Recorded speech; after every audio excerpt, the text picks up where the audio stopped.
नमस्कार दोस्तों, स्वागत है आपका the nation pod talk season 2 में। यहाँ हम आपको मिलवाते हैं उन खास शख्सियतों से जो जिंदगी के हर क्षेत्र से आते हैं। फिल्म, खेल, संगीत, नृत्य, बिजनेस और अन्य रचनात्मक दुनियाओं से। आज हमारे साथ हैं एक शानदार मेहमान, भारत के table tennis star Soumyajit Ghosh, Olympian, Arjuna awardee और सबसे कम उम्र में नेशनल चैंपियन बनने वाले खिलाड़ी। आइए जानते हैं उनकी प्रेरणादायक कहानी और टेबल टेनिस की दुनिया में उनका सफर। Hosting this episode is our incredible host Suresh Rajan Iyer. Okay. Hi viewers, this is Suresh Rajan Iyer calling from C Nation Port Talk. As usual, we bring on a lot of celeb players from various streams of sporting life like cricket, hockey, football, javelin throw, Olympians and Asian Games winners, cricketers all over the world. And we talk about their struggle, championship, the stories of winnings and memories, in general, their personal life, little bit. So this time we are lucky to have with us Arjuna awardee table tennis player who made sensation by defeating Sharat Kamal in the 74th National Games at his age of 19. And he also represented the country in various other prestigious tournaments, bringing bronze medal and gold medal and whatnot. Let us peek through his life. We welcome Swamijit on board. Welcome Swamijit. आइए, आपका स्वागत है। Thank you Suresh ji. सबसे पहले बताइए कि बहुत ही आसान सवाल, बिल्कुल आपको मैं smashing the in your table tennis world there is a word called smash, backhand and forehand. So straight away backhand smash आपको दे रहा हूँ कि how did you develop this interest in table tennis? Though you are from Siliguri, a northeastern country where football is mainly played. But actually मैं सिलीगुड़ी से हूँ, जैसे मैंने आपको बताया था कि जी। सिलीगुड़ी में बहुत छोटा शहर है, टेबल टेनिस बहुत फेमस है वहाँ पे। इतना छोटा शहर, लेकिन वहाँ से 5-6 national champions, senior national champions और 3 अर्जुना अवार्डीज है इतने छोटे शहर से। तो टेबल टेनिस सिलीगुड़ी में काफी पॉपुलर है। आप बच्चों को अगर पूछेंगे which sport do you want to start or proceed, तो काफी लोग बोलते हैं कि टेबल टेनिस, क्योंकि हिस्ट्री अच्छा है, काफी साल से खेल रहे हैं वहाँ पे टूर्नामेंट, गुड एकेडमी थे पहले, अभी भी है थोड़ा बहुत, तो इसीलिए बच्चे टेबल टेनिस बहुत पिक करते हैं। और जैसे कि मतलब हमारे यहाँ पे ईस्ट में उतना बैडमिंटन का कल्चर नहीं है, और उस दौरान तो और भी नहीं था, तो सिर्फ टेबल टेनिस का ही ऑप्शन एक रहता है कि इंजरी भी कम होता है। बाकी लोग जानते हैं कि पहले जाने से, मतलब पहले मैं जब बचपन में गया था तो मैं जानता नहीं था कि प्रोफेशनल प्लेयर बनूंगा, लेकिन मेरा घर वाले ऐसे ही भेज दिया कि घर पे क्या करेगा, एनर्जी फालतू यहीं पे ड्रेन हो रहा है, तुम चले जाओ, घर के पास में ही क्लब था तो वहां में चले जाओ, खेलो थोड़ा बहुत। तो मैं पहले हेल्थ के लिए गया था कि मेरा हेल्थ सही रहे, थोड़ा ऐसे ही टाइम पास। और जो कोच हमारे पास एक फैमिली, हमारा बिजनेस है स्वीट का, तो उसमें कोच आते थे शाम को बात करने के लिए। अच्छा। तो हर रोज आते थे और मेरे पापा को पूछते थे कि आपका बेटा कब आ रहा है, आपका बेटा कब आ रहा है। पापा ने एक दिन ऐसे ही भेज दिया मेरा दादा के साथ, मतलब मेरा जो ग्रैंडफादर था उनके साथ भेज दिया। ऐसे गए थे। और फिर मेरा जो अंकल थे, हम लोग ज्वाइंट फैमिली में रहते थे सिलीगुड़ी में, तो मेरा अंकल थे, मेरा बुआ थे, सब लेके गए थे। और मेरा पापा घर पे बड़ा भाई है, तो मेरे वैसे ही मुझे लेके गए, ऐसे ही शुरू हुआ। मैं काफी 2-3 साल तो मैं सिर्फ क्लब में ही प्रैक्टिस करता था, क्योंकि मैं बहुत पहले शुरू कर लिया था, 5 साल की उम्र में। काफी दिन वहाँ पे चला, फिर उसके बाद मैं लोकल टूर्नामेंट खेला, फिर लोकल टूर्नामेंट से इंटरेस्ट ग्रो हुआ, जीता, फिर जैसे होता है फिर एक स्टेप लेते लेते। तो मतलब मिठाई खाते खाते आपने टेबल टेनिस भी सीख लिया? मतलब हाँ, काफी साल। लेकिन मैं शुरू के वक्त मैं सिर्फ सिलीगुड़ी में था, और बीच में मैं काफी साल घर से दूर था, काफी साल, ऑलमोस्ट 15 साल जैसा होगा। हाँ, from my age like 15 to 30, ऐसा मैं 15 साल बाहर ही रहता था। ओके। तो सिलीगुड़ी में जो शुरुआत की आपने टेबल टेनिस खेलने के लिए, और फिर कोलकाता या बंगाल कभी आए आप?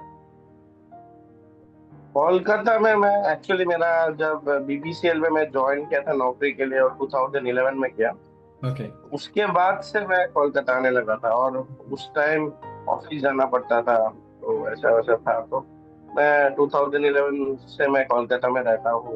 तो ओके। फिर उस टाइम मैंने ज्वाइन किया था। और जब मैं पूरा मेरा सीजन चलता है, और एक क्रिसमस ब्रेक होता है, क्रिसमस का एक हम्म। विंडो होता है, उसमें हमारा सीनियर नेशनल्स भी होता है, लाइक दिसंबर मिडिल से जनवरी मिडिल तक। तो उस दौरान हमारा नेशनल्स भी रहता है और ब्रेक भी रहता है यूरोप में, हम्म। Season wise.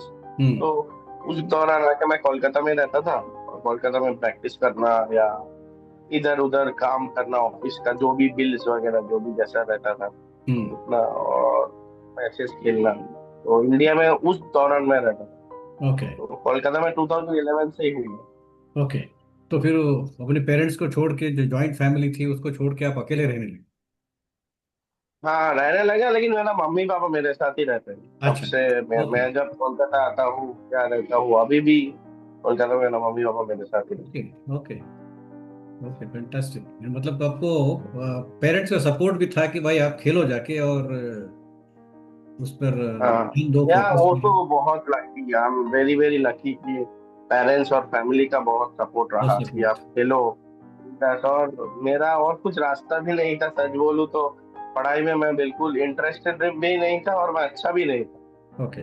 क्योंकि इंटरेस्ट नहीं था कभी। तो हम्म। मैं खेलने से हमेशा मैं थकता नहीं था, खेलता था, काफी इंटरेस्टेड था। और हम्म। इसीलिए मैं बचपन से ही, मेरा जो ग्रोथ था वो बचपन से ही अच्छा था। मैं अच्छा। हर एक इवेंट में सीनियर नेशनल जीत, हर एक इवेंट में नेशनल चैंपियन हूँ, हम्म। स्टेट चैंपियन हूँ। तो बचपन से ही मैं अच्छा ही था, मतलब इसके अलावा मेरे पास कोई कैरियर चूज करने के लिए कुछ और था नहीं। नहीं मतलब मैं नहीं। एज ए प्रोफेशनल मैं चूज करूँ तो ऑप्शन नहीं था मेरे पास। Right, right, right. सो मतलब जो बचपन से आपको मिला और उस पर ज्यादा आपने फोकस किया, and then you became national champion at the age of, youngest national champion बने थे आप शरद कमल को हरा के। हाँ, शरद कमल जो 6 बार हाँ, नेशनल चैंपियन थे, उसको आपने हराया। तो हाँ, वो जरा उसके बारे हाँ, में, जरा वो मैच को जरा दोबारा हमको सुनाइए ना, हमारे दर्शकों को अच्छा लगेगा। हाँ। एक्चुअली उस पीरियड में मैं बहुत अच्छा खेल रहा था। एक्चुअली क्या हुआ कि 2011 में हम सबको, मुझे, अभी जो करंट प्लेयर बहुत अच्छा खेल रहा है जी सत्यन, हरमीत देसाई, हम्म। और एक प्लेयर है सौरभ साहा, हम चारों को वर्ल्ड जूनियर चैंपियनशिप में 2011 में इंडिया की तरफ से पहली बार हम्म। मेडल मिला था, वर्ल्ड जूनियर चैंपियनशिप में correct, bronze correct. Medal. Bronze medal में। तो हम सब बहुत खुश हो गए थे, बहरीन में। लेकिन मुझे उतना एक्साइट नहीं किया था, क्योंकि 2010 में मेरे पास एक मेडल था, मिक्स डबल्स जो वर्ल्ड जूनियर करेक्ट, चैंपियनशिप का ब्रॉन्ज करेक्ट, मेडल। करेक्ट, तो करेक्ट। 2011 में वो मेरे लिए नया नहीं था, बट उनके लिए था थोड़ा बहुत। हम्म। तो मैं बहुत खुश हो गया था वहां पे। तो हम सब खुश हुए। और उनका एक एक ट्रांजिशन पीरियड था कि जूनियर से अभी सीनियर में आना है, हम्म। बहुत मुश्किल रहता है वो। तो मेरे ख्याल से उनका थोड़ा था कि टूर्नामेंट के बाद कि हाँ भाई सीनियर है, ऐसा। और मेरा ऐसा था कि यार, मतलब जीत गए ब्रॉन्ज, लास्ट ईयर भी मिला, इस साल भी मिला, नया हम्म। कुछ नहीं था। हम्म। चलो यार सीनियर में फोकस करते हैं, सीनियर में एंट्री के लिए। और हम्म। उस टाइम मैं वही 7 ऐसा था, और हम सभी एक साथ थे, मैं सत्यन हरमीत सब एक ही साथ चल रहे थे, सिक्स ओके। सेवन एट ऐसा ही कुछ। करेक्ट। तो और उस टाइम सत्यन भी इंजीनियरिंग पढ़ रहा था, तो उसको प्रेशर था बहुत, उसका भी पढ़ाई। पढ़ाई का। मेरा कुछ नहीं था, और मैं और हरमीत उस टाइम यूरोप में रहता था, ओके। स्वीडन में, हम तीनों एक साथ रहते थे तब। लेकिन वो सत्यन आ गया था इंडिया में, तो वो काफी इंडिया में पढ़ाई और उसको एग्जाम, मतलब वो कर रहा था, मैनेज कर रहा था। तो हम दोनों वहीं पे थे बीच में। फिर मुझे सीनियर में एंट्री चाहिए था कुछ करके, तो एक हम्म। टूर्नामेंट हुआ था, मैं बीपीसीएल में फर्स्ट ज्वाइन किया, उसके बाद टूर्नामेंट था। तो सडनली मैं सीनियर कैंप में 6 लोगों को जाना था, 5 फिक्स था, और 6 मुझे ले लिया उन्होंने एज ए जूनियर प्लेयर, हम्म। उसको चांस देते हैं, और अच्छा खेला था। और वो टूर्नामेंट मैं जीता था फाइनल हम्म। में, और फाइनल में अरविंद से जीता, सेमीफाइनल में सत्यन से जीता था। उसके बाद मुझे लगा कि काफी लाइफ अपने आप चेंज हो गया, क्योंकि वो टूर्नामेंट जीतने के बाद हमें फिर से और एक कैंप के लिए बुलाया गया, जहाँ लखनऊ में नेशनल हुआ था, सीनियर नेशनल। उससे पहले 6 लोगों का, उसमें अमलराज जीता था, हम्म। चैंपियन हुआ था।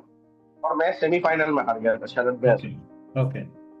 और शरद भैया फाइनल में हारे थे अमलराज से। तो वो भी बहुत अच्छा टूर्नामेंट था, और मेरे लिए बहुत पहला एक्सपीरियंस।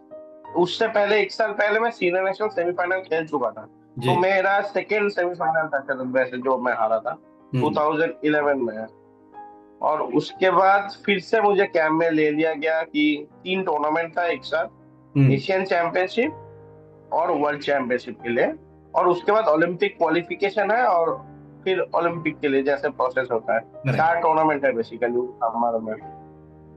तो मुझे सिर्फ जूनियर में से सिर्फ मुझे ही चांस मिला था, क्योंकि मैं एक टूर्नामेंट जीता था और सीनियर नेशनल में मैं सेमीफाइनल खेला था। हमारा बैच में मैं ही सिर्फ एक था। तो मुझे उस दौरान लेके गया। फिर मुझे बहुत सपोर्ट किया फेडरेशन ने। जो कोच आए थे कुचार्स्की पोलैंड का, उन्होंने बहुत हेल्प किया, बहुत। और मुझे मेरा बहुत टेक केयर करते थे, स्पेशली प्रैक्टिस करवाते थे मुझे नेशनल टीम में। हम्म। तो उस दौरान फिर एशियन चैंपियनशिप में अच्छा खेला मैं करेक्ट। इंडिया के लिए। फिर मैं वर्ल्ड चैंपियनशिप में भी बहुत अच्छा खेला। तो मुझे क्वालिफिकेशन के लिए नेशनल कैंप में ही सुभजीत शाह के साथ 2 बार मुझे ट्रायल करवाया गया कि मैं जा सकता हूँ नहीं जा सकता हूँ। तो हम्म। मैं 2 बार उनसे जीत गया था, सुभजीत शाह से। ओके। क्योंकि वो भी सेमीफाइनलिस्ट थे, दूसरे दूसरे उसमें दूसरे हाफ में वो भी सेमीफाइनलिस्ट थे। तो दोनों सेमीफाइनलिस्ट के अंदर मैच किया गया था हम्म। लड़कों में। तो मैं 2 बार जीता। तो मुझे एज ए थर्ड प्लेयर मुझे हांगकांग भेजा गया ओलंपिक क्वालिफिकेशन में। ओके। और ओलंपिक क्वालिफिकेशन में जाके पहले शुरुआत मेरा बहुत अच्छा था, बट मैं एक्चुअली 3-4 मैचेस कंटिन्यू हार गया था। ओ। तो नॉर्मली क्या होता है, 3-4 मैचेस हारने से आप बाहर हो जाते हो। करेक्ट। लेकिन बहुत कॉम्प्लिकेटेड ड्रॉ था। स्टार्टेड फ्रॉम ए, और कुछ खत्म हुआ एच और जे, ऐसे कुछ में बहुत कॉम्प्लिकेटेड ड्रॉ था मेरे लिए। और हम्म। मैं बहुत, मतलब मैं बिल्कुल सीनियर में बिल्कुल नया था। 3-3 4-4 महीना ही हुआ था मुझे आते हुए। नहीं तो पहले मैं जूनियर टीम का परमानेंट मेंबर था। करेक्ट। और सीनियर टीम में मैं ऑलमोस्ट लाइक बेंच में बैठने वाला, लाइक 6th और 7th प्लेयर था वो। हम्म। उधर सडनली मेरा जंप होने के बाद मैं उधर रह रहा था। तो वही ओलंपिक क्वालिफिकेशन में शरद भैया 7 फाइनल हारे। अगर वो एक भी फाइनल जीतते तो वो पहला क्वालिफाई करता। शायद मैं नहीं होता। लेकिन मैंने शरद भाई से एक भी बार नहीं खेला, वो दूसरे फाइनल हारे। बहुत कॉम्प्लिकेटेड ड्रॉ था। ओके। और मैं वहाँ पे अमलराज के साथ फाइनल खेला था क्वालिफाई करने के लिए। अमलराज शरद भाई से सेमीफाइनल में एक एक मैच खेला था, जिसमें ऐसा सिचुएशन था कि मैं फाइनल पहुंच चुका था। हम्म। और अमल अमल भैया और शरद भैया में जो जीतेंगे वो मेरे साथ खेलेंगे। ओके। तो अमलराज उसमें शरद भैया से जीता, और मैं अमल भैया से जीत गया था। ओके। तो ऐसे करके मैं क्वालिफाई किया था उसमें। हाँ। लेकिन बहुत सरप्राइजिंग था, और सबके लिए सरप्राइजिंग था, नॉट डेफिनेटली। ओनली मेरे लिए। जो टीम प्लेयर्स थे या जो भी थे, एक्चुअली सबके लिए सरप्राइजिंग ये था कि मैं क्वालिफाई किया, शरद भाई क्वालिफाई नहीं किया। ओ। क्योंकि वो उस टाइम के एस्टेब्लिश प्लेयर हो, और वो कुछ वर्ल्ड के 70 ऐसा कुछ चल रहे थे रैंकिंग में, और मैं 120 आउट ऑफ यस। 100। और अमल भैया भी कुछ थे 110 या 100 के अंदर, ऐसा कुछ थे।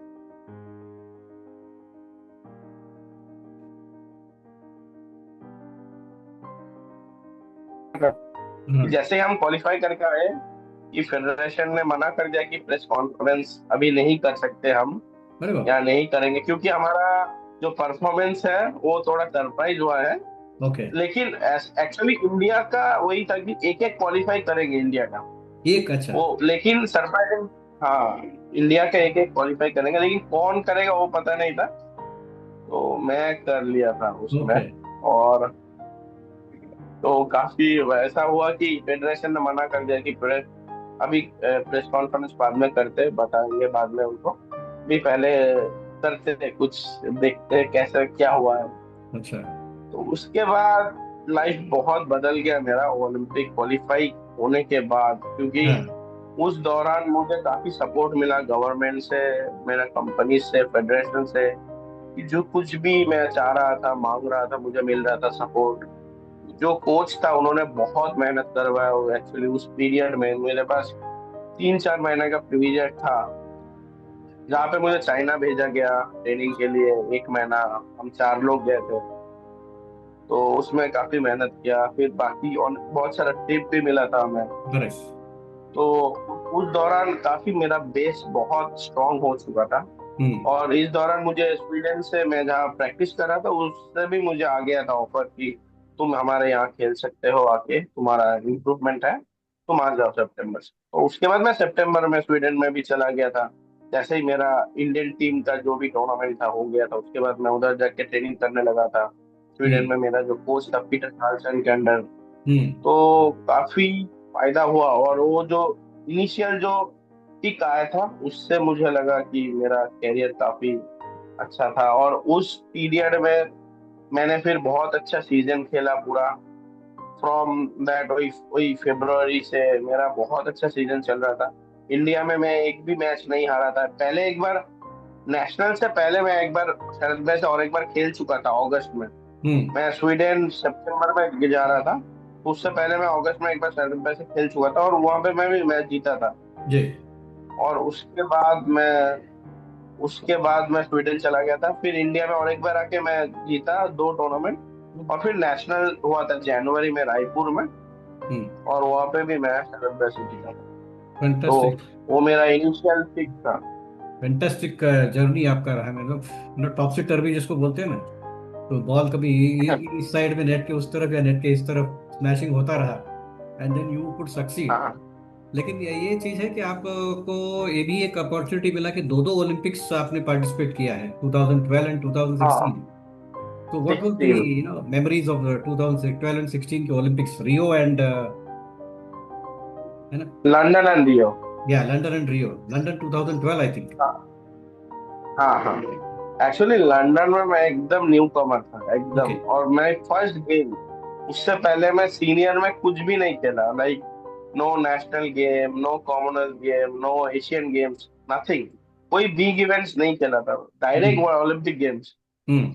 और उससे पहले मेरा एक्सपीरियंस सिर्फ और सिर्फ वर्ल्ड जूनियर चैंपियनशिप का था, एशियन और उसमें एशियन मेरा जूनियर मेडल था। Champion. No, world junior championship. World junior championship, correct. That was in 2010 Bahrain 2000, में। या 10 में। 2011 में। Okay, 11 Bahrain. 11 बार। ओके। वैसे मुझे 2010 ब्रातिस्लावा में भी मिला था ब्रॉन्ज हम्म। मेडल, हम्म। लेकिन वो मिक्स डबल्स में था। मिक्स डबल्स में मिला, करेक्ट। हाँ, उसके बाद 11 में टीम में मिला। तो वही ओलंपिक्स में मैं जब गया था, कोई मुझे पहचानता नहीं था, क्योंकि शरद भाई को सब जानते हैं टेबल टेनिस में। वो बहुत एस्टेब्लिश प्लेयर थे, करेक्ट। 2003 से बहुत नेशनल बहुत टीम में पुराने। खेल रहे हैं ऑलरेडी उनका। हाँ, और टेबल टेनिस में मैं एकदम न्यू कमर, कोई किस मतलब मुझे कोई नहीं जानता है। सब बोल रहे टेबल टेनिस में सारे इतने अच्छे अच्छे प्लेयर जो इतना एस्टेब्लिश प्लेयर थे उस टाइम थे। शरद भैया, अमरराज, शुभजीत साहा, सौम्यदीप रॉय, और हम्म। बहुत सारे प्लेयर जो बहुत एस्टेब्लिश है, इंडियन टीम में बहुत साल से खेल रहा है। कोई नहीं, सिर्फ सडनली मैं गया वहां पे। हम्म। तो कोई जानता है, ऐसे ही मैं खेल रहा था, तो मुझे सब पूछते थे तुम्हारा उम्र क्या है। तो मैंने एक को बोला कि 19। वो बोलता है कि 19 में मैं तो सिर्फ टीवी में ओलंपिक देखता था, तुम कैसे पहुंच गए यहाँ। मैं बोला मुझे भी नहीं पता, मैं खेल रहा था, हो गया। राइट। दैट्स तो फैंटास्टिक। वहां पे मेरा अच्छा एक्सपीरियंस था। मैं फर्स्ट राउंड सुबोय से जीता था। गुस्तावो सुबोय करके ब्राजील का एक प्लेयर था, जी। उनसे मैं जीता था। और मैं हाँ। सेकेंड राउंड में हारा था, मतलब राउंड ऑफ 64 में मैं हारा था। ओके। पहला राउंड ऑफ 138 जीता, राउंड ऑफ 64 में मैं नॉर्थ कोरियन किम बोंग से हारा था। ओके। ओके। तो उसके बाद then you came back again 2016 में आपको सिलेक्शन हुआ रियो में, वहां पर क्या हाँ, परफॉर्मेंस? 2000। हाँ, एक्चुअली 2012 के बाद मैं इंडियन टीम में परमानेंट मेंबर बन गया। ओके। और मैं काफी अच्छा प्रोग्रेस कर रहा था। मेरा रैंकिंग 120 से मैं 65 था। और जब मैं 2016 में मैं ओलंपिक के लिए गया था, तब तक मैं 2 बार नेशनल चैंपियन बन चुका था, एशियन गेम्स, कॉमनवेल्थ गेम्स। मतलब मैं काफी साल मैं सीनियर में ही खेल रहा हूँ तब। ओके। परमानेंट नंबर 1 नंबर 2 चल रहा हूँ मैं और शरद गया था। और 2016 में ऐसा था कि इंडिया का क्वालिफिकेशन था। हाँ। एक्चुअली 2016 वाज वेरी हार्ड, कि क्योंकि हम 4 गए थे क्वालिफिकेशन खेलने, और उसमें से सिर्फ एक को ही क्वालिफाई करना पहले शुरू में। ओहो। उसके बाद दूसरा एशियन कोटा से जाएंगे। तो पहला 4 प्लेयर थे, मैं, शरद भैया, हरमीत देसाई और अमलराज। और मेरा रूम पार्टनर था हरमीत देसाई। ओके। हम लोग हांगकांग पहुंचे 4 बजे, हाँ। और मेरा और हरमीत का मैच सुबह 9 बजे है, ओलंपिक क्वालिफिकेशन। ओके। तो वो बहुत मेंटली बहुत हार्ड था, बहुत टफ था। और मैं और हरमीत बहुत अच्छा, पर्सनली भी बहुत अच्छे दोस्त हैं। हम सेम एज ग्रुप से हैं, काफी सारे अचीवमेंट दोनों एक साथ साथ में किए हैं। किए और हैं। मैं, हाँ, साथ में किए, ये सेम एज ग्रुप, तो बहुत अच्छा दोस्ती हम रखते हैं। राइट। और वो बहुत मेंटली बहुत टफ होता है कि आप जब, और मैं सिर्फ 4 बजे, हम बहुत बाद में ही पहुंचे, 4 बजे पहुंचे थे, फ्लाइट डिले था हांगकांग में। सुबह 9 बजे का पहला मैच था, और दिन में 3 मैच एक साथ खेलना था। ओ। 4 बजे, 2 बजे और 7 बजे। एक ही दिन में। हाँ, एक ही दिन में आपको। तो काफी टायरिंग है, टफ, टफ डेफिनेटली। बहुत। तो क्योंकि बेस्ट ऑफ 7 था, अभी तो जैसे WTT में बेस्ट ऑफ 5 होता है, उस टाइम हाँ। बेस्ट ऑफ 7 था। ओके। तो वेरी टफ, और फिजिकली भी और मेंटली भी काफी टफ। तो पहला मैच मैं हरमीत से जीता, फिर मैं प्रोफेशनली रूम में आके रेस्ट लेके फिर 2 बजे खेलने गया था। अमलराज से जीता, फिर मैं एक्चुअली अमलराज से जीता, लेकिन अमलराज से मैं 1 महीना पहले नेशनल में हार के आया था, ओके। सेमीफाइनल में। तो वो एक मेंटल चैलेंज था कि उसको आउटकम हाँ। करना है, काफी टफ चल रहा था। और लास्ट मैच मैं शरद भैया से जीता। एक्चुअली शरद भैया पहला मैच में इंजर्ड हो गए थे थोड़ा, उनको हैमस्ट्रिंग में लगा था अमलराज के साथ, वो जीते। सेकेंड मैच उन्होंने हरमीत के साथ जीत गए थे। एक्चुअली अगर वो हरमीत के साथ नहीं जीतते तो मैं थर्ड मैच हारता भी, तो मैं क्वालिफाई होता। लेकिन जैसे शरद भैया जीत गए थे, तो मेरे लिए वो जीतना मैंडेटरी था कि मुझे जीतना ही पड़ेगा। जीतना मुश्किल, हाँ, करेक्ट। हाँ, उस हिसाब से मैं जीता था। तो मेरा तीनों मैच क्लीन था, तो मैं क्वालिफाई हो गया फर्स्ट। और उसके बाद शरद भैया एशिया कोटा से आए। मैं साउथ एशिया कोटा से पहले तीनों मैच जीत के मैं क्वालिफाई हुआ, और फिर शरद भैया क्वालिफाई हुए एशिया कोटा से। एशिया से भी कुछ 9 लोग जाते हैं, तो उससे किए। लेकिन मेरे ख्याल से हमारा जो रैंकिंग बन चुका था, मेरा उस टाइम 65 ऐसा कुछ रैंकिंग था, और शरद भाई का 70s में या 64 समथिंग, उसी दौरान उसी जगह हम दोनों थे। बेसिकली हम वर्ल्ड रैंकिंग से क्वालिफाई कर लेते हैं, लेकिन क्योंकि हमने एशिया कोटा यूज किया था, तो वर्ल्ड रैंकिंग की जरूरत नहीं पड़ा, हम एशिया कोटा से क्वालिफाई हो गए। फैंटास्टिक, तो फैंटास्टिक। वहाँ एक्सपीरियंस पे कैसा रहा 16 का? मैं 16 का 16 का ओलंपिक। एक्सपीरियंस अलग था, और 12 का एक्सपीरियंस अलग था। 12 में ना मैं बहुत अंडरडॉग था, करेक्ट। कि ये बच्चा आया है, क्या करेगा, किसी को नहीं पता, कोई एक्सपेक्टेशन नहीं है मेरे से, नहीं नहीं बच्चा है, नहीं खेल पाएगा। 16 का थोड़ा अलग था। 16 में मैं बहुत थोड़ा बहुत एस्टेब्लिश हो गया था, 4-5 साल में ना बहुत टॉप में खेल रहा था, बहुत अच्छे प्लेयर को हराया था। 2015 में मैंने अरुणा कादरी करके वर्ल्ड का one of the dangerous player, और उस टाइम उसको बेस्ट अवार्ड मिला था, उसको, उससे मैं जीता था वर्ल्ड चैंपियनशिप में। वर्ल्ड नंबर कुछ 30 था वो। ओके। तो उस टाइम लोगों को एक्सपेक्टेशन था मेरे से कि नहीं, ये प्री क्वार्टर क्वार्टर पहुंच सकता है, या हाँ। अच्छा करेगा। तो लेकिन सर, मतलब शॉकिंगली, मेरा जो पार्टनर था, मैं जिससे हाँ। हारा था, हाँ। पदाशक करके एक प्लेयर था थाईलैंड का, ओके। वो मेरे साथ स्वीडन में रहता था हाँ। हमेशा। जैसे मैं और हरमीत रहते थे, वो भी रहता था हमारे साथ। तो वो मेरे साथ फर्स्ट राउंड में आ गया, और मैं शॉकिंगली उससे हार गया ओ। फर्स्ट राउंड में, okay. सरप्राइजली। I think you lost in the first 64 or something like that. ये 64, राउंड ऑफ हाँ, 64, लेकिन 64 में आप मुझे हारे थे। फर्स्ट राउंड 22 था।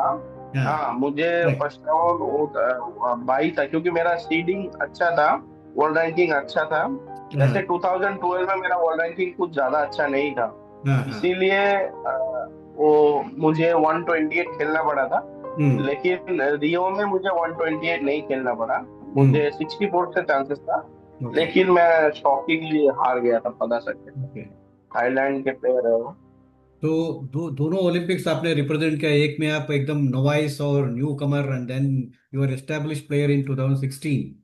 सो उसमें दोनों में यस। क्या डिफरेंस क्या लगता था आपको कि इन बिटवीन आपने शायद चिले ओपन भी जीता है 2017 के वे इसमें हाँ शायद। मैं 2017 में मैं चिली ओपन जीता। 16 के फाइनल में बाद तो मैं, मेरे 16 के बाद शायद आप एस्टेब्लिश होते गए, लेकिन 12 और 16 के बीच में भी आपने हाँ कुछ कमाल किया हाँ, है ना? एक्चुअली 16 के बीच में मेरा अच्छा टाइम था। 12 से 16 में मैं 13 में कॉमनवेल्थ चैंपियनशिप जीता था। एग्जैक्टली हाँ। हम मिक्स डबल्स में सिल्वर जीते, डबल्स में 13 में नहीं, डबल्स में कुछ नहीं, टीम में मैं हम सिल्वर जीते। हम्म। और 15 में मुझे 2 गोल्ड मेडल यस। और एक ब्रॉन्ज मेडल और एक सिल्वर मिला था 2015 कॉमनवेल्थ चैंपियनशिप में, करेक्ट। सूरत में। हम्म। और मैं ओलंपिक्स के बाद हार के आने के बाद काफी सैड था, घर पे था, और टीम भी आ चुका था, तो हम ऐसे ही घर पे बैठे हुए थे। सडनली मुझे, मतलब टीवी में आ रहा था कि मुझे अर्जुन अवार्ड मिल रहा है। या वही वो सवाल था एक मेरा अगला वो कि 16 ओलंपिक के बाद आपको हाँ अर्जुन अवार्ड भी मिला है।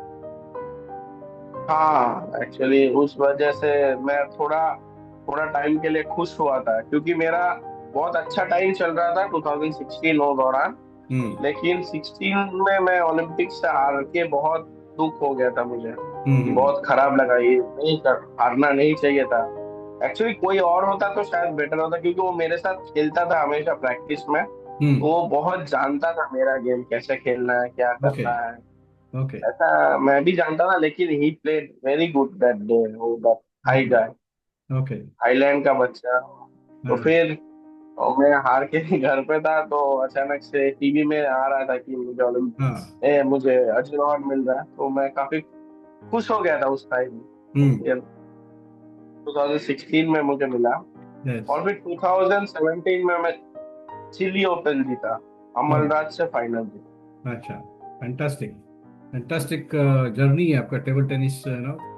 आप in in between 2012 and 16 what was the difference in the mental जो होता है ना कि प्रिपरेशन में, क्योंकि 12 में आप गए थे तो without nobody knows you and then you are a novice, आप नए प्लेयर। 16 में यू आर एस्टेब्लिश प्लेयर। तो दोनों में मेंटल हाँ प्रिपरेशन या मेंटल से जो क्या सेटअप कैसा होता है, क्योंकि आप दो ओलंपिक कंटिन्यूअसली रिप्रेजेंट किए हो, एक में आप बिल्कुल नए हो और एक में आप पहचान के हो, तो उन दोनों में डिफरेंस कैसे देखा जाता है? हाँ, एक क्या है, जब शुरू शुरू में ना आपको लोग जानते हैं, देखते हैं, एनालाइज करते हैं, कैसे खेलना है इसके साथ, क्या करता है, कैसे रिएक्ट करता है, कैसे रिस्पॉन्ड करता है, हर एक चीज में वो बहुत ऑब्जर्व करता है शुरू में, स्पेशली। तो मैं कांस्टेंट बाद में चेंज करने लगा था, कि मैं भी देख रहा था, मैं भी जो भी एटमॉस्फेयर था उसके साथ फैमिलियर हो रहा था। और मैं साल में तब बहुत टूर्नामेंट्स खेलता था, साल में 10 से 12 टूर्नामेंट्स खेलता था, हम्म। ऑलवेज ट्रैवलिंग में रहता था, तो मेरे लिए भी आसान था कि बस वो रूटीन चल रहा है, एक टूर्नामेंट खराब जा रहा है, नो प्रॉब्लम, अगेन फिर चांस मिल रहा है, करेक्ट। प्रिपेयर कर रहा हूँ और मैं खेल रहा हूँ। और शुरू में कैसा था कि शुरू में मैं अंडरडॉग था काफी, कोई हम्म प्रेशर नहीं था, बस खेलो खेलो, हम्म नो प्रॉब्लम। और मैं जूनियर से आया ही था, तो मेरे लिए वो उतना प्रेशर नहीं था कि परफॉर्मेंस अभी करना ही पड़ेगा, कि तुम्हें चांस नहीं मिले सेकंड।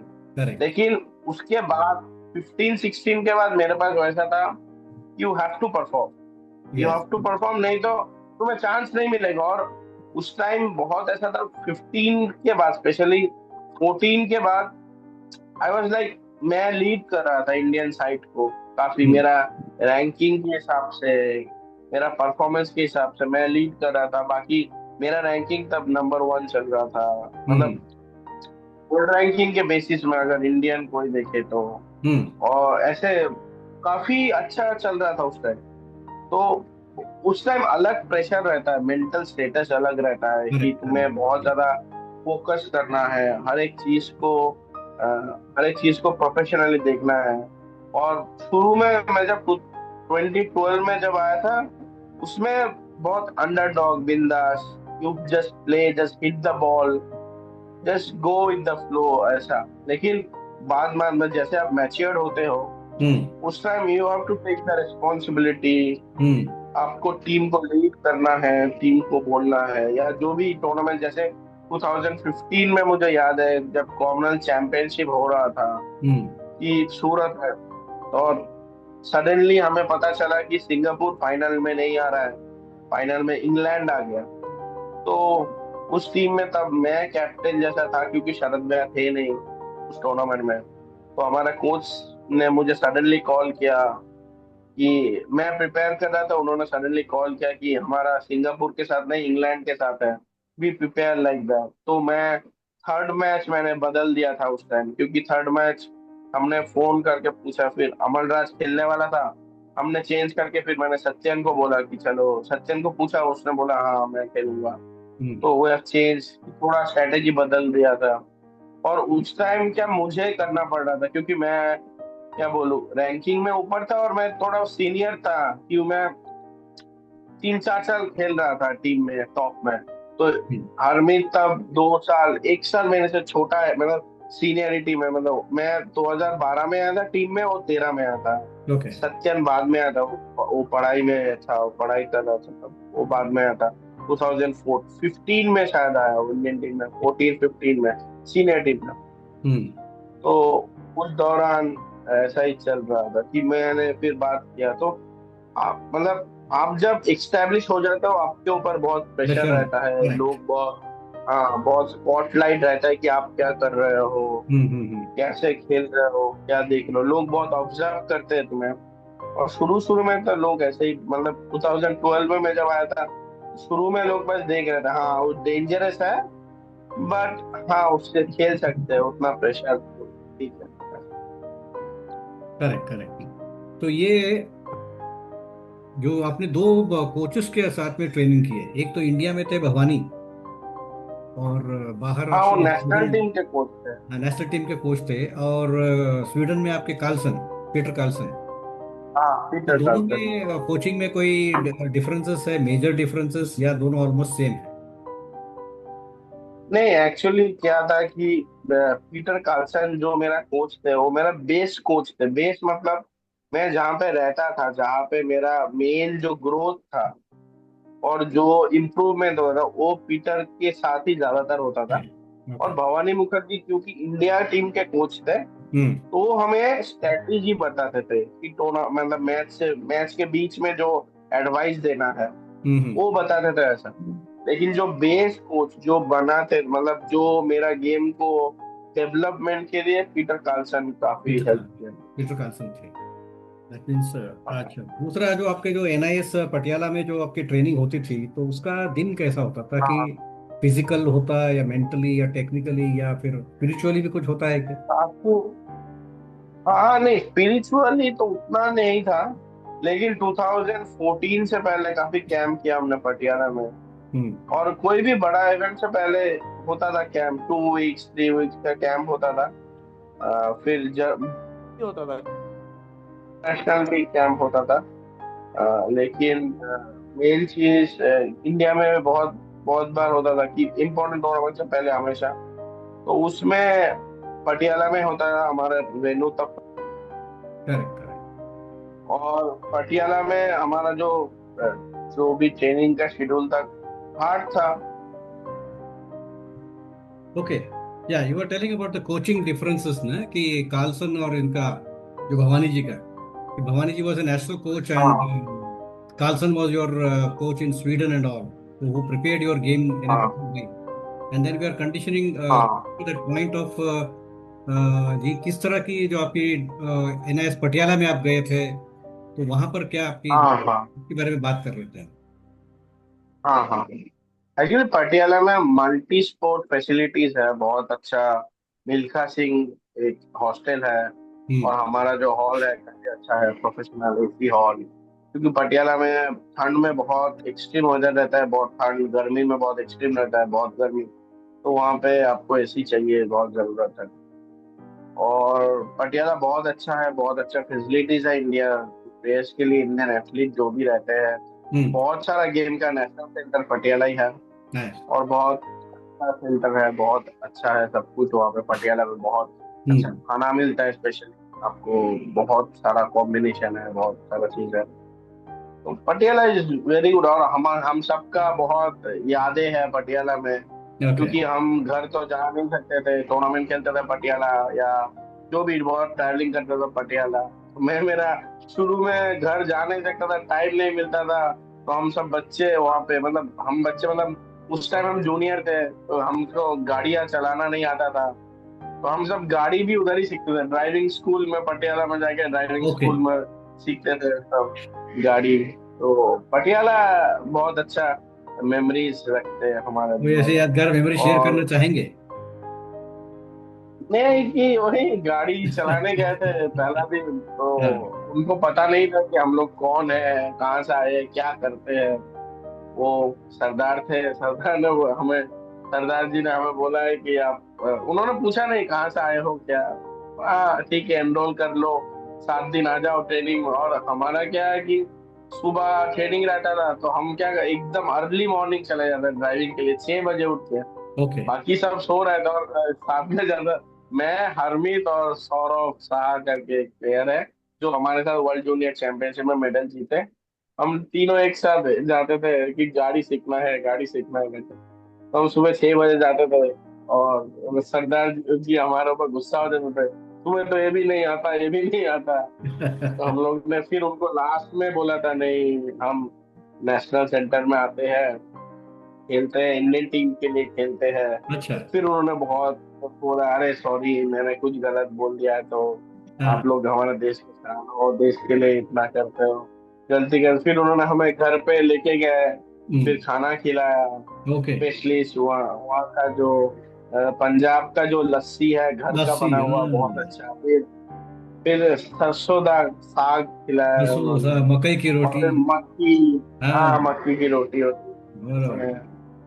वो याद बाद है। में उन्होंने बोला हाँ करके। Correct, correct.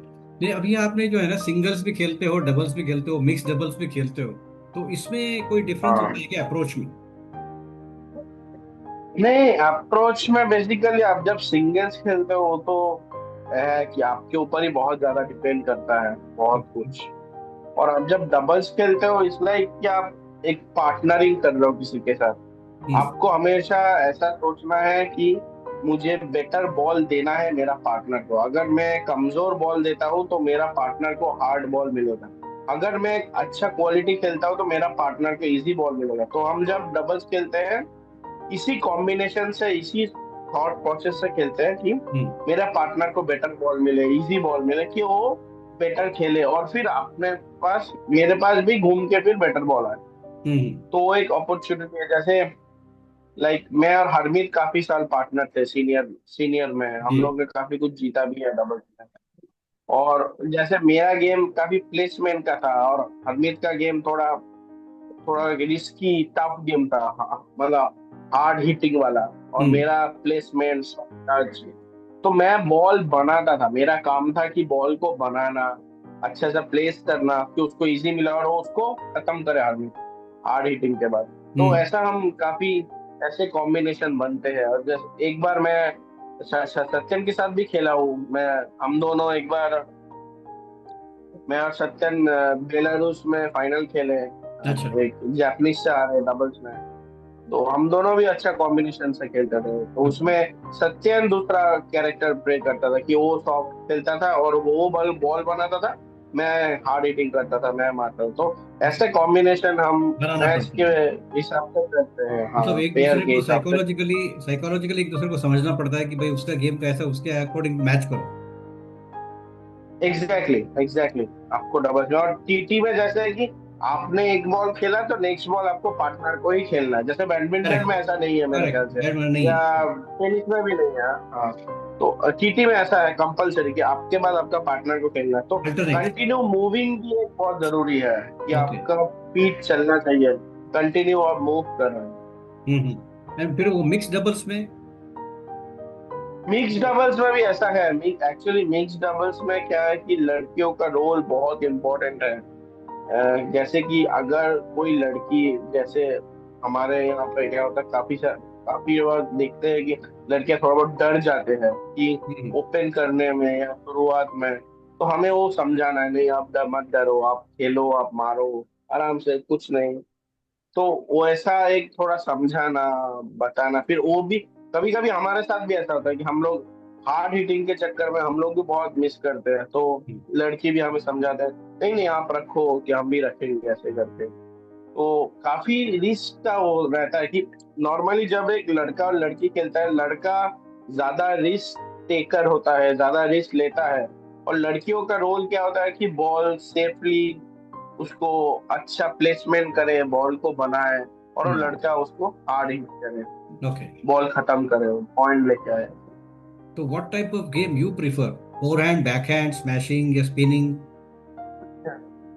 मैं forehand player kind of, but my okay. Backhand is also good. हाँ हाँ। बैकहैंड से स्टेबल रखता हूँ, बैकहैंड से बॉल बनाता हूँ, और फोरहैंड से I used to finish the rally. मैंने तो, क्योंकि आजकल जो होता है ना और कि मेरा टर्निंग, अच्छा। They make the ball spin also, है ना कि? हाँ, एक्चुअली टेबल टेनिस बहुत कॉम्प्लेक्स स्पोर्ट है, बहुत, क्योंकि इसमें बहुत ज्यादा स्पिन है, राइट। बहुत आपको बहुत स्किल चाहिए। लेकिन अभी जैसे बॉल अलग हुआ है, इसके बाद स्पिन थोड़ा कम हुआ है। पहले और भी ज्यादा स्पिन था, 2000 से पहले। ओके। 2000 से पहले मैं उतना नहीं किया, मैंने सुना। लेकिन उसके बाद भी 4-5 में भी काफी स्पिन होता था बॉल में। हम्म, रबर 2008 के बाद काफी चेंजेस आया है। हमारा ग्लू बदला है। ग्लू मतलब पहले क्या होता था टेबल टेनिस में कि आप हर रोज आपका बैट को आप पेस्ट करते थे कि प्लाई और रबर में। लेकिन 2008 के बाद वाटर ग्लू आया है। हम्म, तो वाटर ग्लू में क्या आपको हर रोज नहीं करना पड़ता है, आप थोड़े टाइम के लिए करते हो, जब तक नया रबर आप चेंज नहीं करते हो। तो नया रबर आप मोस्टली 7 to 10 डेज में आप बदलते हो, professional top level athlete. Okay. तो ऐसा चलता है। इवन 2008 के पहले अलग था। Okay, even the racket you hold, the holding of the racket is also important, I believe.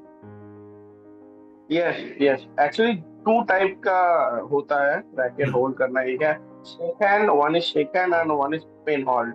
The two और टू पेन होल्ड फिंगर्स में विल भी शो। दो टाइप का होता है। हाँ, दो मेरे बैक हाँ, में टू जो। फिंगर का। हाँ और हाँ, करेक्ट करेक्ट।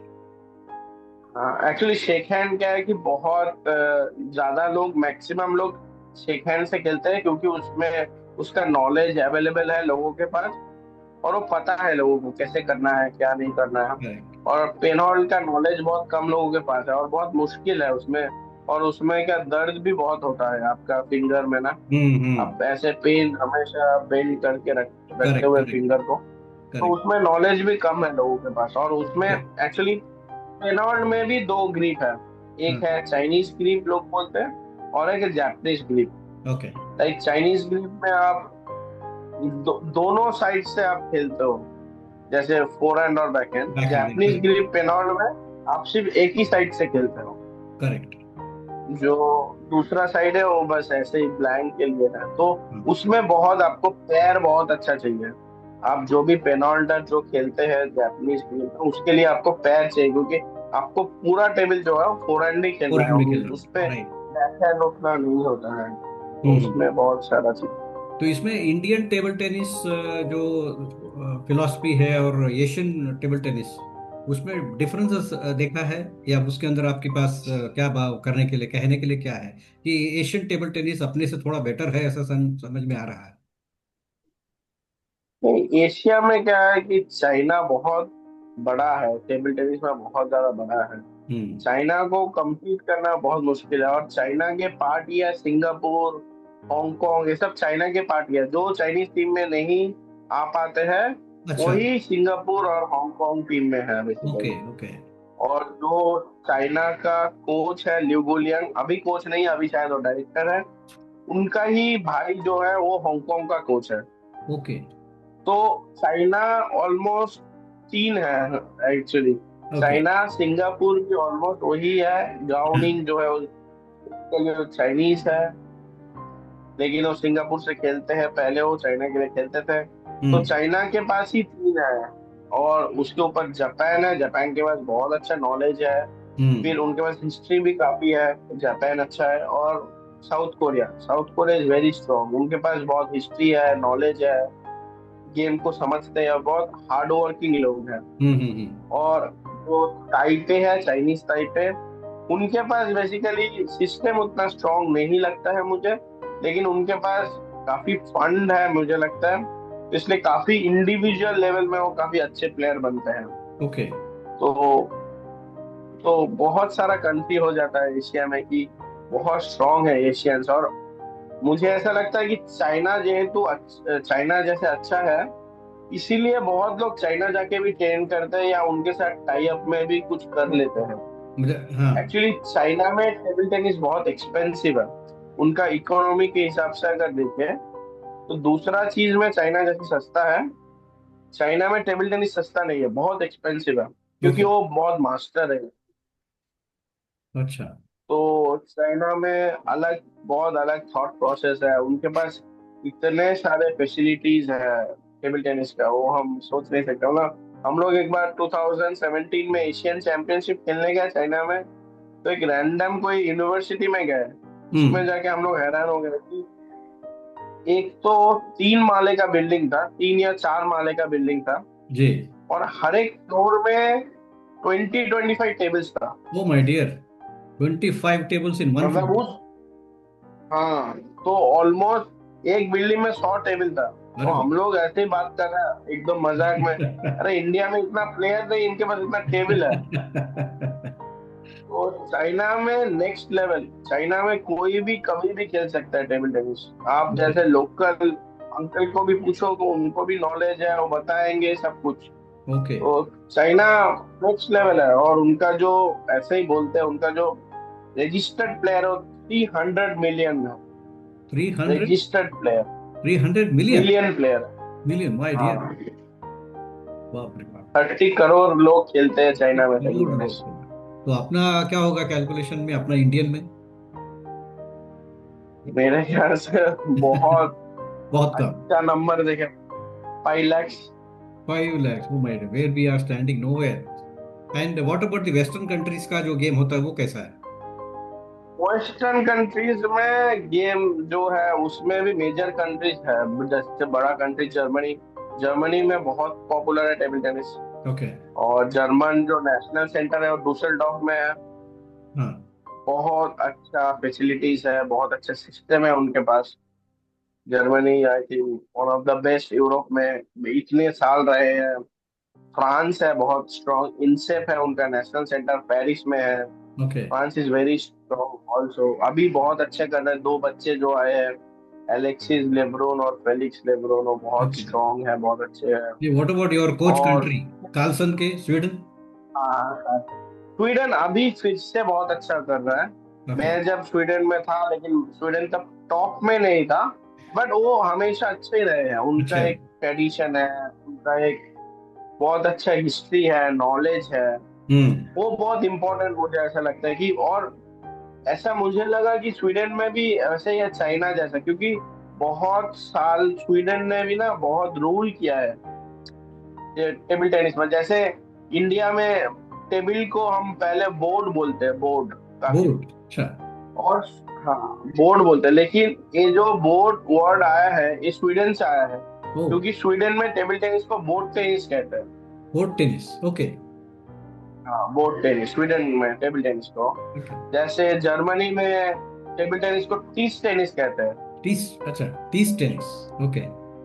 टीस टेनिस। तो ऐसे करके हर एक देश में है। तो स्वीडन बहुत हमेशा से ही बहुत नॉलेज वाला जगह था, लेकिन स्वीडन में प्लेयर बहुत कम है, बहुत। उन्होंने ऐसा मुझे तब बोला था, एक्चुअली स्वीडन का पॉपुलेशन भी बहुत कम है। हम्म। तो स्वीडन में मैं जब रहता था तो उन्होंने मुझे बोला कि हमारा रजिस्टर्ड रजिस्टर्ड प्लेयर ओनली 15,000 है, ओ, ओनली 15,000 बाप रे, very less number. Registered player. हाँ, बहुत कम नंबर है। जर्मनी में वही है, 800,000 है। ओ। और फ्रांस में है कि 600,000 है, 6 लाख 8 लाख ऐसे। तो ऐसा है सिचुएशन। और बाकी सारे कंट्रीज है, जैसे पोर्तुगल ने बहुत अच्छा किया, ओके। कुछ स्पेन अभी भी अच्छा कर रहा है, पोर्तुगल जैसा छोटा कंट्री। स्पेन अच्छा कर रहा है, स्पेन ने भी अच्छा किया है पहले। एक बेसिक लेवल कर हम्म। रहा है। Good good. यूरोप में है, हर हर एक देश में। एक्चुअली टेबल टेनिस इतना अभी ज्यादा देशों में खेला जा रहा है, और हर एक देश से कोई ना कोई अच्छा प्लेयर है ही। जैसे ईरान से है, हम्म। दो दो भाई है ईरान से बहुत अच्छे। फिर अभी एक बच्चा प्लेयर है अंडर 18 का, वो बहुत अच्छा कर रहा है। हम्म।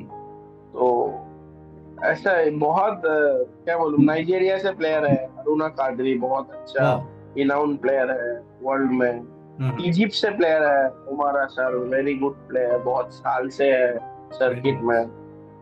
वेरी नाइस, मतलब प्लेयर्स आर तो एवरीवेयर। और इंडिया के प्लेयर्स के बारे में आपका हाँ क्या ओपिनियन है? जैसे मोनिका बात्रा है या शीला है, तो इन्होंने अभी हाँ, ओलंपिक्स में जो बहुत अच्छा खेल कर के रहा दिखाया। है। या। हाँ, इंडिया बहुत, मुझे ऐसा लग रहा है कि इंडिया बहुत सही ट्रैक में है, सही कर रहा है। बस अभी वेट है, थोड़ा टाइम करना, थोड़ा एग्जैक्टली। टाइम बस। ओलंपिक में मेडल आने ही वाला है, मुझे ऐसा लगता है। फैंटास्टिक। गवर्नमेंट का सपोर्ट फैंटास्टिक है। इतना अच्छा सपोर्ट गवर्नमेंट कर रहा है, इसके लिए हम्म। ही मेरे ख्याल से इतना रिजल्ट अच्छा आ पा रहा है। गवर्नमेंट कॉर्पोरेट्स बहुत अंदर है, कॉर्पोरेट्स बहुत सपोर्ट करते हैं। जी। बाकी स्पोर्टिंग कल्चर एक अलग हो गया ना इन। आप अगर देखो तो लास्ट 10 साल में हमारा जो देश रहा, स्पोर्टिंग कल्चर बहुत डिफरेंट हो गया है। डिफरेंट हो गया, कि करेक्ट। लोग बहुत बात, हाँ, बहुत लोग करते हैं कि अभी कोई भी लोग टेबल टेनिस को एक कैरियर के हिसाब से चूज कर सकते हैं या चूज करते हैं। हम्म। लेकिन मैं जब बचपन में था, छोटा था एकदम, तब उतना लोग बात नहीं करते थे स्पोर्ट के लिए, या स्पेशली टेबल टेनिस के लिए कैरियर चूज करना। सब वही बात, क्या टेबल टेनिस खेल के क्या हो, उतना पैसा नहीं है, उतना हार्ड है गेम, इतना नॉलेज नहीं है लोगों के पास। अब खेलना है तो एक फुटबॉल है या क्रिकेट है, क्रिकेट दोनों ही। जिसमें दोनों। पैसा है। प्रोफेशनलिज्म या प्रोफेशनल खेलो, कैरियर चूज करो, या तो फिर डॉक्टर इंजीनियर लॉयर जो बनना है, पढ़ाई करो, पढ़ाई में करेक्ट बस। Correct correct. टेबल टेनिस का कोई कुछ बात नहीं।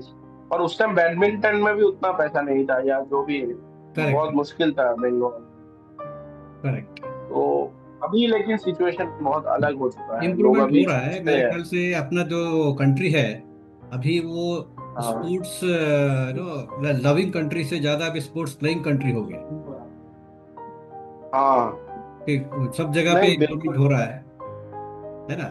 हाँ तो ये हाँ आप बिल्कुल। ये बताइए कि टेबल टेनिस आपने पूरा खेला है, उसके अलावा कोई और हाँ, खेल आपने कोशिश किया या अटेम्प्ट किया है? नहीं, दूसरा नहीं, गेम। बिल्कुल नहीं। एक्चुअली आप जब प्रोफेशनल होते हैं ना, प्रोफेशनल प्लेयर होते हैं, हाँ, आपका लाइफ बहुत सिंपल होता है और आप कुछ ज्यादा कर नहीं सकते। कर नहीं मतलब हम लोग वही 1-2 दिन खेल लिया नेशनल कैंप में, सैटरडे संडे यार, सकते। अच्छा। ठीक टाइम है पास। चलो, थक गए, लेकिन हाँ टाइम पास के लिए क्रिकेट खेल लिया, कुछ खेल लिया, खेलते थे पटियाला में। लेकिन टाइम नहीं है आपके पास, क्योंकि आप पूरा दिन उससे के बारे में ही सोचते हो। और करेक्ट। जिस दिन ब्रेक है उस दिन आप खत्म, उस दिन आपको रिचार्ज करना है खुद को, हाँ।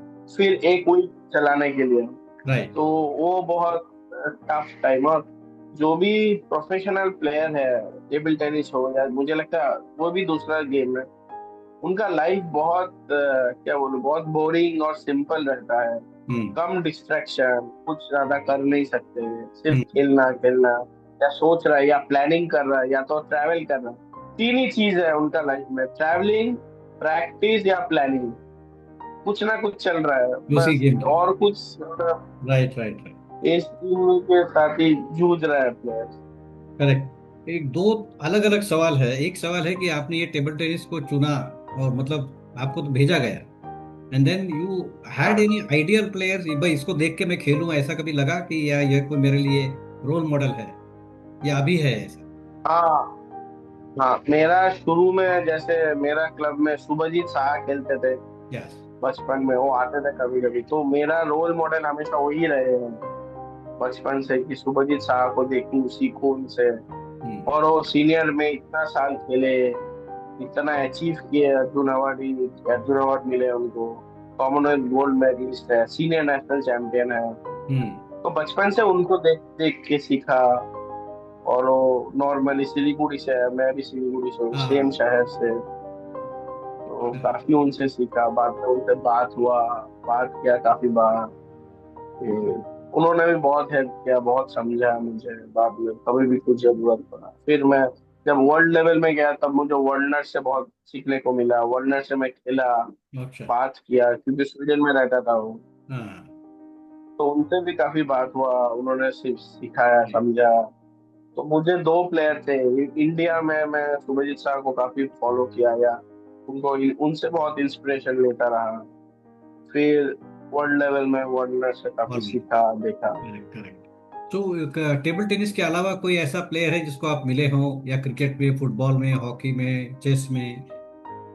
बिकॉज आपका नहीं, जो मैं मिला बहुत। नहीं हाँ, मिले। मैं बहुत प्लेयर से तो मिला। हाँ। सचिन तेंदुलकर मुझे बहुत अच्छे लगते थे।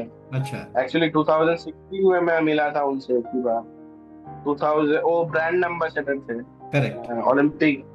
यस। ओलंपिक जो राइट। स्क्वाड गए थे, उसका ब्रांड एम्बेसडर थे। तो वो आए थे गेम विलेज में हमसे मिलने के लिए। तो उनसे एक बार मिला मैंने, तो उनसे मिलके बहुत अच्छा लगा। बहुत अच्छे इंसान है, उनसे बात किया थोड़ा बहुत, हम्म। तो बहुत अच्छा लगा।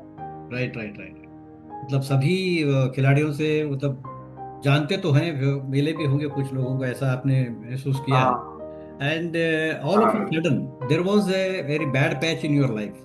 2018 में कुछ बड़ा एक कंट्रोवर्सी में आप इन्वॉल्व हो गए थे और उसमें से बच के बाहर निकले। उसके बारे में अगर आपको बोल सकते हैं तो आप बोल सकते हैं। वो खराब फेस था, उसको भी क्या बोलना। लेकिन वही मेरा एक रिलेशनशिप था हाँ। उसमें। लेकिन मेरा उसमें ऐसा था कि मेरा गेम में काफी इफेक्ट हो रहा था उस जी। रिलेशनशिप की वजह से।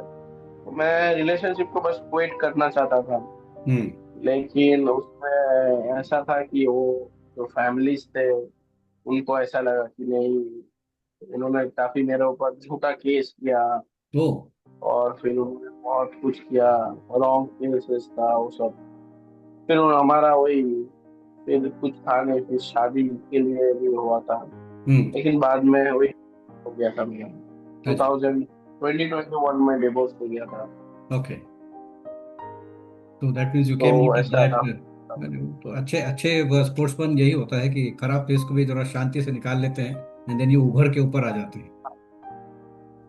हाँ, मतलब वही, कुछ कर नहीं सकते आप, क्योंकि आप हमेशा जब स्पोर्ट्समैन होते हो तो आप बहुत क्या टफ टाइम के साथ गुजरते हो। तो यस। आपको वो बहुत एक्सपीरियंस हेल्प एक्सपीरियंस। करता है, क्योंकि करेक्ट, करेक्ट। आप हर रोज जीत और हार के बीच के साथ लड़ाई करते हो। हम्म। और यू नो कि हारने का क्या कीमत है, या जीतने का क्या कीमत है। करेक्ट। तो लाइफ भी बहुत ऐसा है लाइफ में। इसीलिए बहुत मुझे लगता है स्पोर्ट्स पर्सन काफी मेंटली काफी स्ट्रांग रहते हैं, यस। या होते हैं, या उनको बनाया जाता है। यस। क्योंकि जो सिचुएशन आता है लाइफ में भी काफी स्मूथ चलते चलते कभी कभी गड्ढा आता है, उसमें से हम्म। आपको मैनेज करना है, फिर आपको ट्रैक में लेके आना है खुद को, फिर आपको कंटिन्यू करना है लाइफ को, क्योंकि करेक्ट। लाइफ कंटिन्यूस हो लाइफ जाए। Should continue and you should come out of the troubled waters में बाहर निकल के आना ही हाँ, होता है ना? तो ये जो हाँ, चीज के बिल्कुल। लिए, ये चीज के लिए कि जो मेंटल एक्सरसाइज या मेंटल कंडीशनिंग जो होता है, how important for a sports person to physical के साथ साथ मेंटल ट्रेनिंग। गेम का ट्रेनिंग तो होता है लेकिन फिजिकल भी होता है, क्योंकि एंड्योरेंस के लिए मेंटल ट्रेनिंग होता है। इस तरह की चीजों को अपने उभार के बाहर लाने के लिए किस क्या इंपॉर्टेंस होता है उसका? मेंटल ट्रेनिंग का बहुत ज्यादा इम्पोर्टेंस है, मुझे ऐसा लगता है, लेकिन वो बहुत मुश्किल है करना। Physical training is much more easier. Hmm. वो एक डिसिप्लिन है, you go to the gym, या गो टू प्रैक्टिस, बस एक्सरसाइज करो आप। Hmm. But mental training is something कि बहुत ना बड़ा एस्पेक्ट है वो। मतलब उतना छोटा नहीं है, you have to touch down. वो बहुत मुश्किल पार्ट है कि उसको हम्म। टच करना, हम्म। और उसमें हमेशा खुद को पुश करना, समझना हम्म।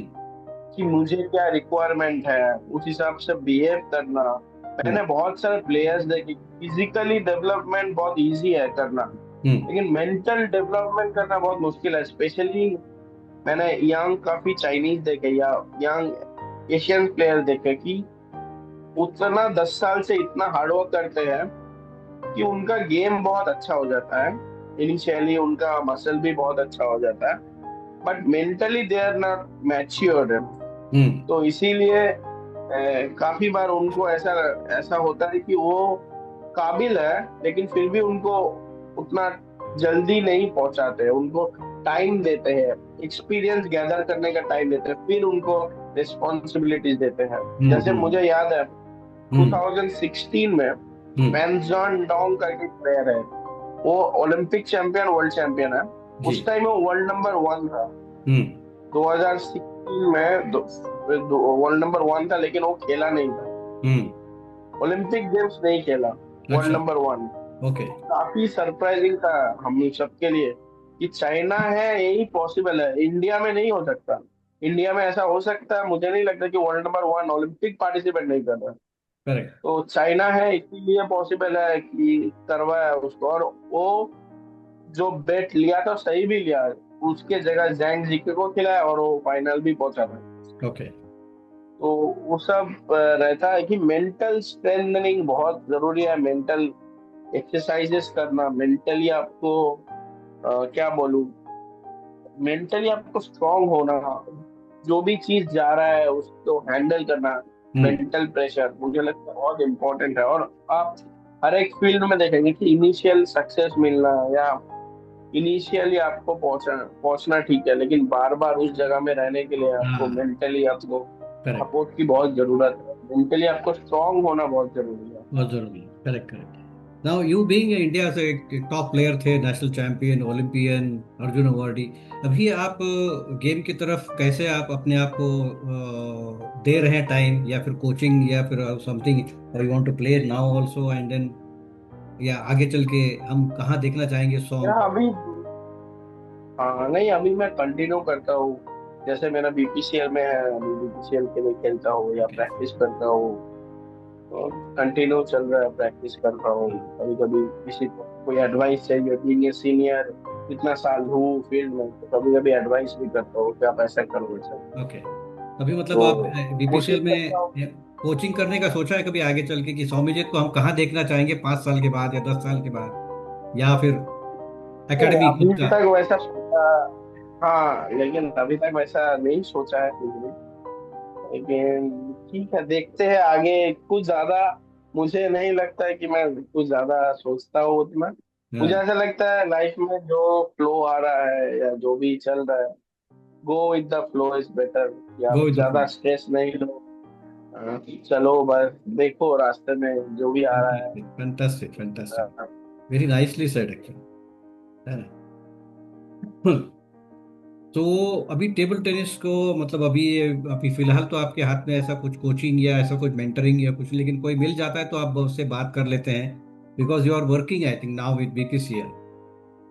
The point is yes, now, the point question is, आपके जो फैंस हैं सौम्यजीत को, जो जानना चाहते हैं, जानते हैं कि भाई खिलाड़ी है, तो उनके लिए क्या कहना चाहेंगे? आपका कोई मैसेज? नहीं उनके लिए, मेरे तरफ से यही मैसेज है कि आप जो भी फील्ड में हो, just give your best, just give your best. और आपके पास सबसे इम्पोर्टेंट चीज जो है वो है time. Time. Try to value that. वो आप उसको, टाइम को वैल्यू कीजिए, हम्म। क्योंकि आप कुछ भी हो सकता है लाइफ में, आप इस टाइम को वापस नहीं ले के आ सकते। टाइम इज प्राइसलेस, वो उसको आपको वैल्यू देना है, उसका इम्पोर्टेंस जानना है। बेसिकली जब तक हमारे पास टाइम रहता है, हम मतलब जब हम जिस टाइम में रहते हैं उसका वैल्यू उतना पता नहीं चलता है। जैसे हम्म। टाइम वो बीत जाता है, उसके बाद उसका वैल्यू ज्यादा रियलाइज होते हैं हमें। करेक्ट। मतलब मेरे साथ भी ऐसा ही होता है। तो मुझे ऐसा लगता है कि आप टाइम को एंजॉय करें, at the same time give your best to your your profession. Try to grow as much as you can, और बैलेंस रखे लाइफ में। I mean fun with profession, of course best combination है। what are the qualities one should be having, yeah, acquiring to become a TT player like you for the young kids who will be coming up? No, I think discipline, this is. discipline and mindset, discipline and mindset to be, कि खुद को push करना, push yourself, push your limit as much as you can, every day improve करने के एक को जुनून चाहिए कि आप every day you are improving something, you are doing something, कि रात को आप जाके कुछ बोल सको खुद को कि दे दिन बहुत सेटिस्फाइड था. You should feel about and you should feel proud about yourself every day. तब उससे आपका एक दो चीज होता है, एक तो मेंटली आप स्ट्रांग होते हो काफी, और यू आर खुद को आप पुश कर रहे हो लिमिट को. और जैसे मैंने बहुत बार सुना कि सचिन तेंदुलकर बोलते हैं, मैं इतना अच्छा, मतलब मैं उनको मेरा स्पोर्ट का आइकॉन मानता हूँ कि इतना बड़े स्टार हैं, इतना अच्छा. तो उन्होंने बोला था कि क्या जब भी कुछ करे दिल से करे, और don't try to find any shortcut. आप शॉर्टकट मत ढूंढने चाहिए, क्योंकि शॉर्टकट है ही नहीं. सक्सेस आपको अगर चाहिए तो आपको उस सब कुछ के साथ जाना पड़ेगा. मतलब आपको शॉर्टकट सक्सेस नहीं हो सकता, इम्पॉसिबल होता नहीं. करेक्ट. तो मैं वही बोलूंगा, जो भी यंग प्लेयर्स है या जो भी यंग लोग हैं दूसरे प्रोफेशन में, आप सक्सेस को चेस करने के लिए आप शॉर्टकट मत ढूंढिए, आप एक्सीलेंस का पीछा करिए, आपको मिल जाएगा सक्सेस, पक्का मिल जाएगा. Fantastic, fantastically said. Excellence is अब पीछे भागो, सक्सेस अपने आप आ जाएगा पीछे. हाँ, Fantastic. बिल्कुल. फैंटास्टिक. सौम्यजीत, टाइम देने के लिए बहुत बड़ा शुक्रिया. एंड मैं चैनल की तरफ से और मेरी ओर से भी आपको बहुत सारी शुभकामनाएं देता हूँ. And all the best wishes for your future assignments, जो भी आप लेना चाहेंगे और अपना भारत का नाम रोशन करेंगे, ये उम्मीद के साथ. और आपसे विदा लेते हैं. Thank you. Thank you Suresh. Thank you.